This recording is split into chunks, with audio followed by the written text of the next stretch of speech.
Hello guys, welcome to another video. First of all, I want to say that this story doesn't belong to me. So if you want to read the full story for yourself, you can go down in the description to find the link to the origin post and read the full story for yourself. That being said, let's get into the video. What if Minato had adopted Obito? Part 4. Minato had been watching Kushina and Obito talk about what to do and not to do on a date for the past hour, and they still seemed to have plenty to go over. The big date was tonight, after all. He listened and found that a lot of the don'ts he had done himself on several dates with Kushina. Kushina-chan, did I do half of that stuff on our first date?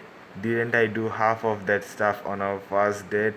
Kushina laughed. Oh yeah, you had no idea what you were doing. Minato was lost. Then why did you agree to the second date?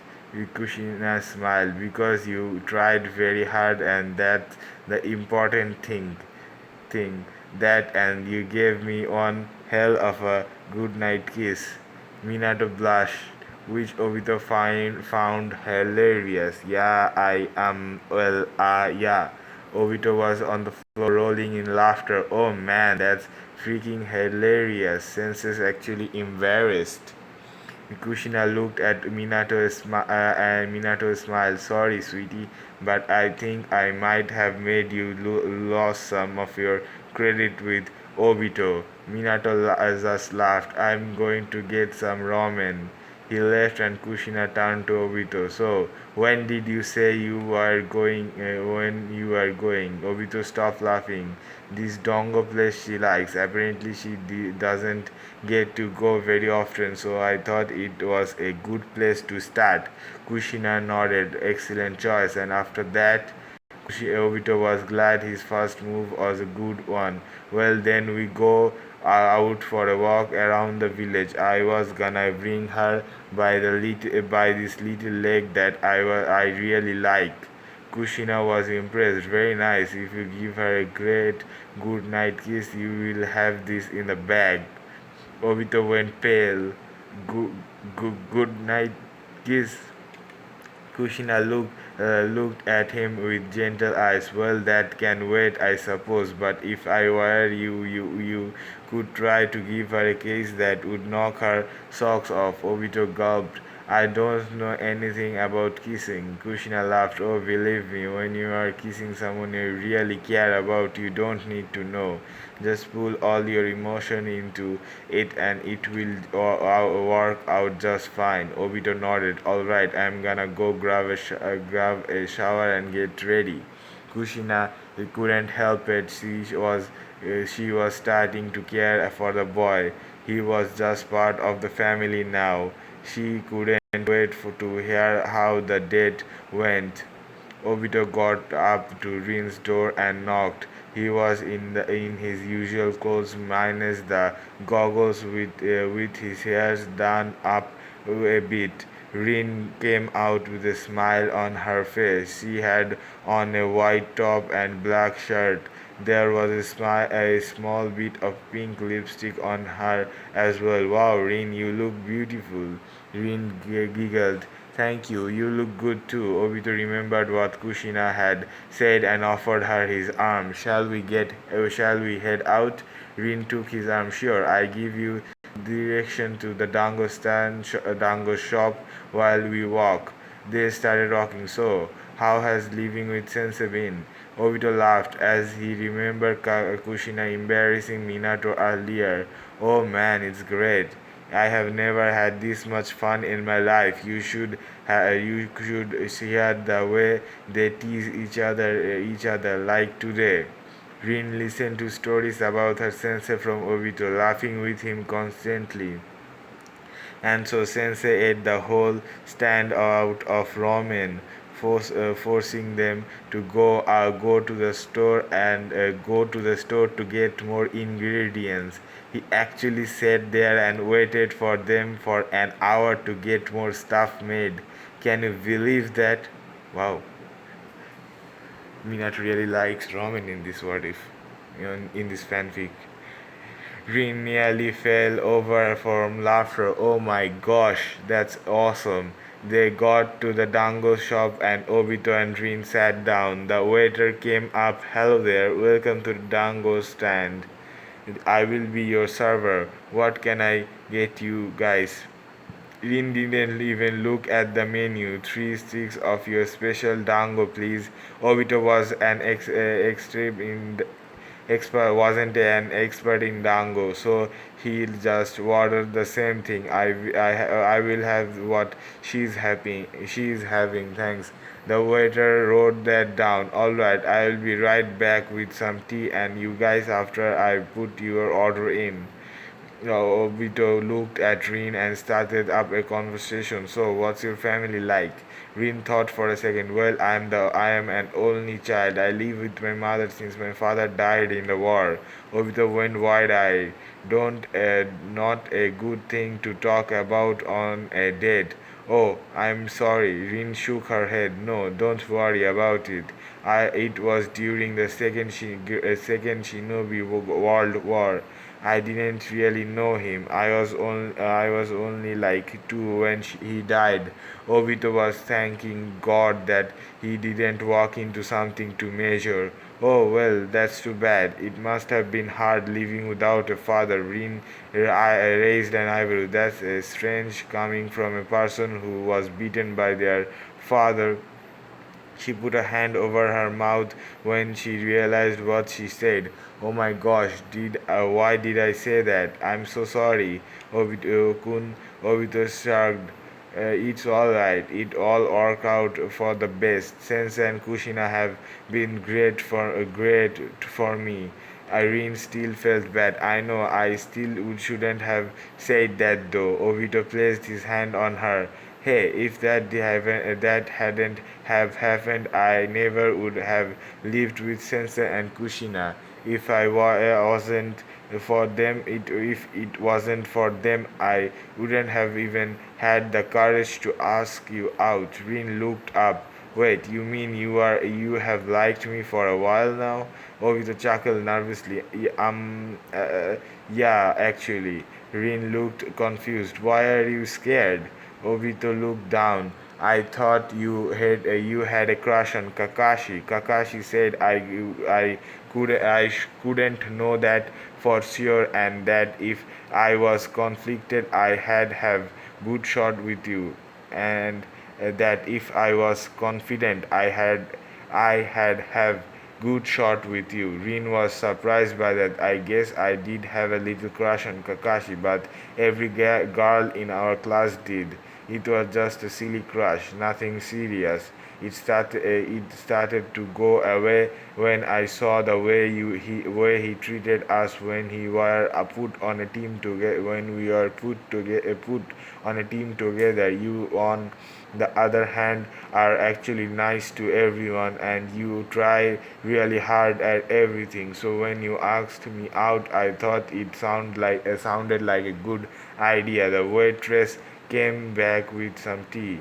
Here you guys go. Your food should be out in about 10 minutes. Obito nodded, thanks. He picked up his tea. Well, I'm glad you came out tonight, and I will do everything I can to make it the best date you ever had. Rin giggled again. Oh, I know you will, Obito-kun. I know you will.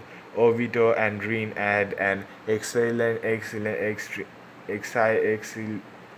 extremely fun dinner. Between the stories and great food and the great company they had ended up walking through the village state or not really talking much more, just enjoying the others' company. It had been a great night. Sadly, it had to end eventually. So, Rin-chan, should I walk you home? Rin gave a sad little nod. Yeah, I guess you should. I had a great time too.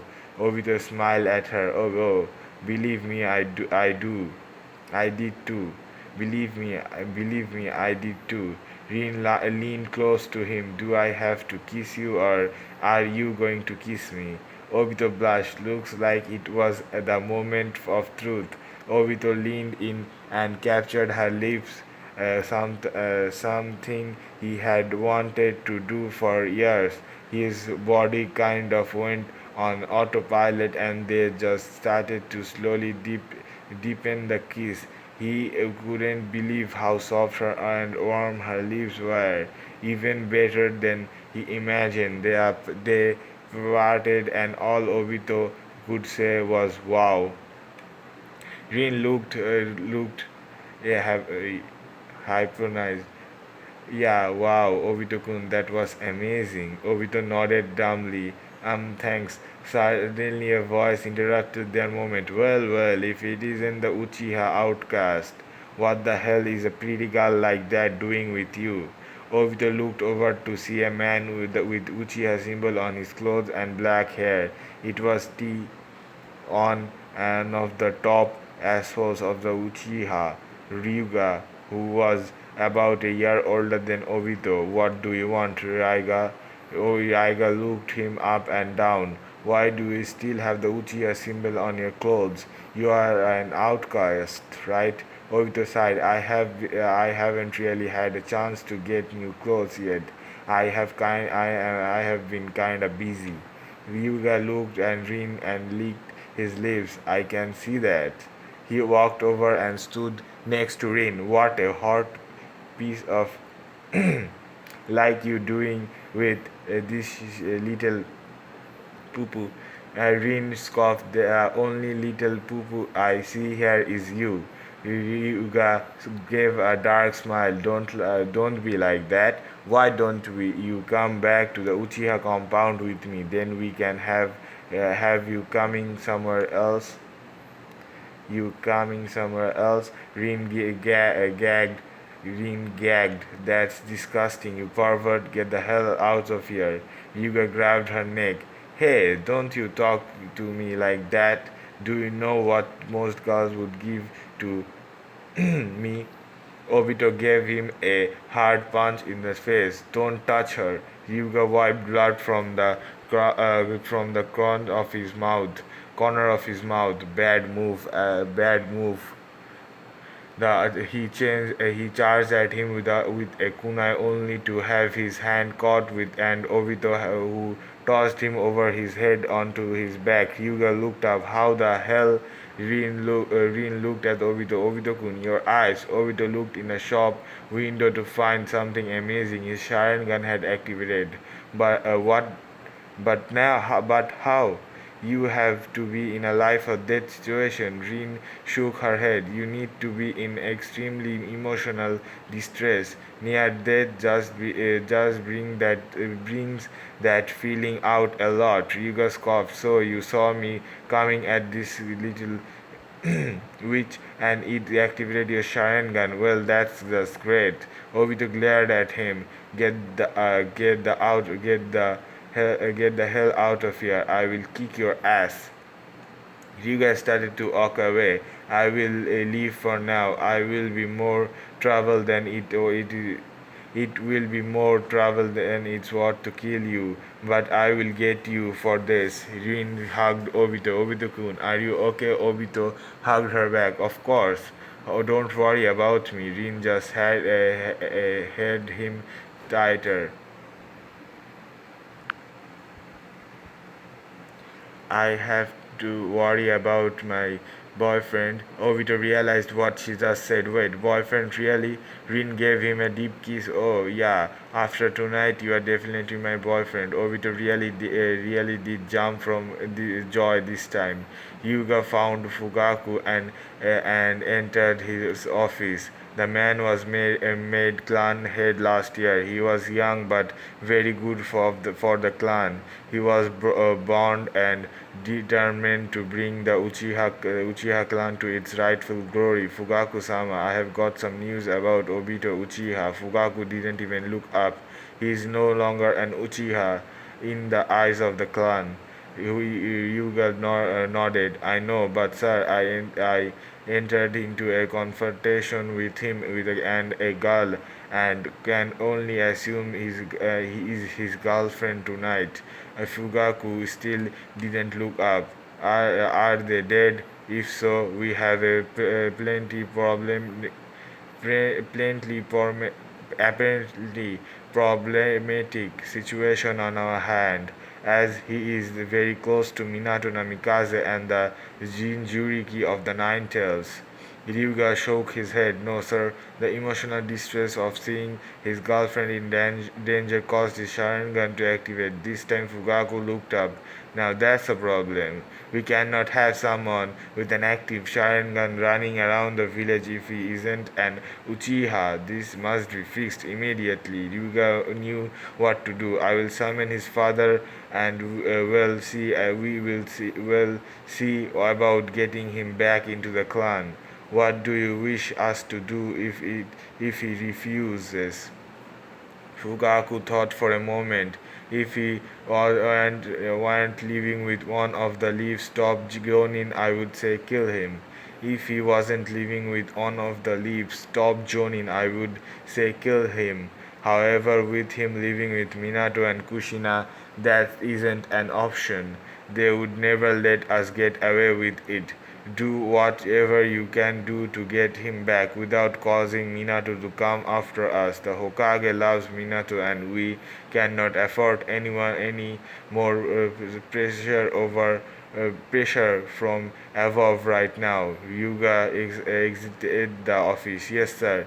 It will be done. Fugaku leaned back in his chair and sighed. This was going to be complicated. That's all for this video. Don't forget to like, comment and subscribe. If you have any question, ask them in the comment section below and I will answer them. That being said, I hope to see you in the next one. Bye bye.